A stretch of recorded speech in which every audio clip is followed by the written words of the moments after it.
subject of the Palestinians. Here's Alex in North London. Alex, go ahead, sir. Hi George, I'm calling from North London. I've been listening to you for 3 months now. Okay. Never had the chance to speak to you. Okay.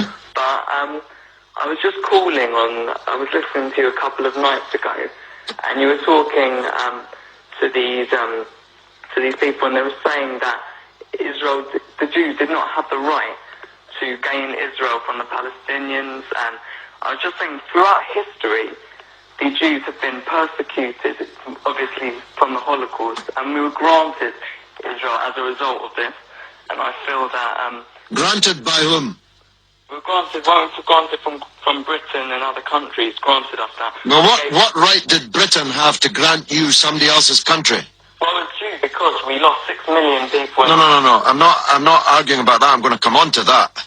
But what right did Britain have to grant you somebody else's country?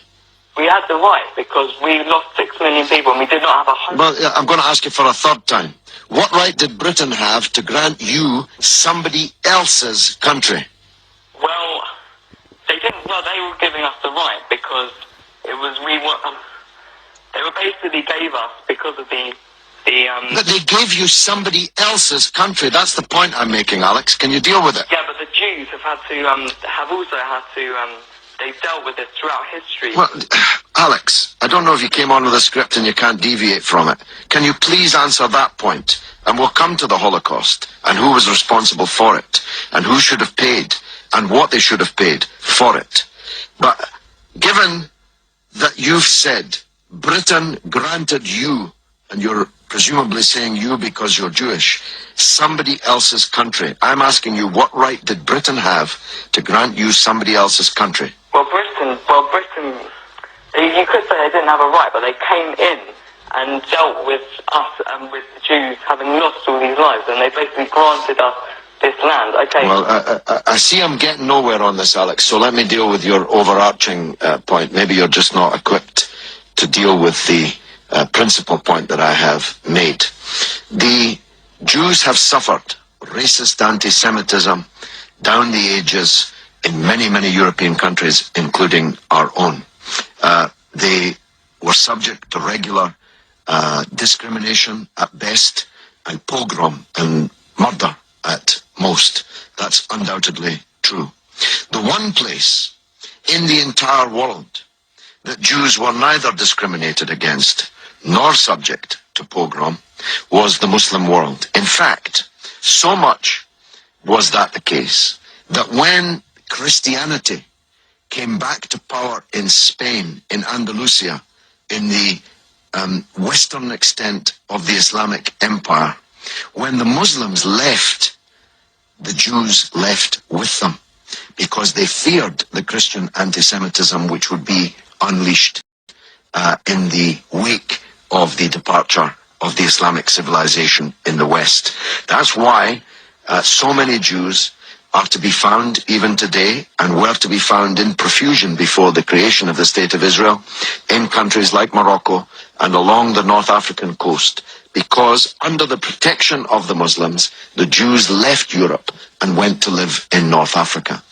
The Palestine that was wiped off the map when Britain granted you somebody else's country had Jews living side by side with Christians and Muslims for century upon century without the slightest trace of discrimination or violence or pogrom. So, what's happened is that Christian anti-Semitism in Europe, which massacred 6 million Jews in the greatest crime in human history, was paid for not by the Christian countries of Europe that either practiced or turned a blind eye to that anti-Semitism, but was paid by the very people who were completely innocent of that Holocaust, who had never persecuted the Jews, who had never pogromed the Jews. And that seems to me to add insult to the injury suffered by a people whose country was wiped off the map, who were dispersed into exile, to make way for a Zionist idea which was granted to European Jews, because these were the first settlers, granted to European Jews by Britain.